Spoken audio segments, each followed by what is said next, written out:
చూడు మామ, మన డేలో ఛాయ్ అనేది చాలా ఇంపార్టెంట్. అసలు ఆ రోజు ఛాయ్ అనేది తాగకుంటే ఏదో కోల్పోయినట్టు ఫీల్ అవుతాం.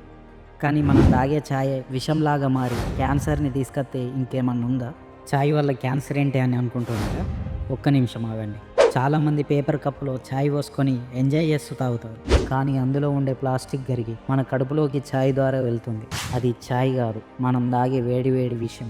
మీరు ఎప్పుడైనా గమనించారా? పేపర్ అనేది నీటిలో వేస్తే చిరిగిపోతుంది. మనం తాగే పేపర్ గ్లాస్ వేడి వేడి ఛాయ్ పోసినప్పుడు ఎందుకు చినగదు అని. ఆ పేపర్ గ్లాస్ లోపల సీక్రెట్ కవర్ లేయర్ ఉంటుంది. ఆ మరుగుతున్న ఛాయ్ పేపర్ గ్లాసులో పోయగానే ఆ కవర్ కరిగిపోతుంది. ఒక స్టడీ ప్రకారం పేపర్ గ్లాసులో 15 నిమిషాల్లో 25,000 మైక్రో ప్లాస్టిక్ ముక్కలు కరుగుతాయట. ఆ కరిగిన ప్లాస్టిక్ నేరుగా మన శరీరంలోకి వెళ్ళి రక్తంలో కలిసిపోతుంది. అది నెమ్మదిగా మనలో క్యాన్సర్ని తెస్తుంది. అలాగే మగవాళ్ళల్లో హార్మోన్ లోపం వస్తుంది. మనకు తెలియకుండానే మన డిఎన్ఏని చంపేస్తున్నాం మనం. దయచేసి ఇలాంటి పేపర్ కప్లో ఛాయ్ అనేది తాగకండి. వీలైనంత వరకు గాజు గ్లాసుని వాడండి.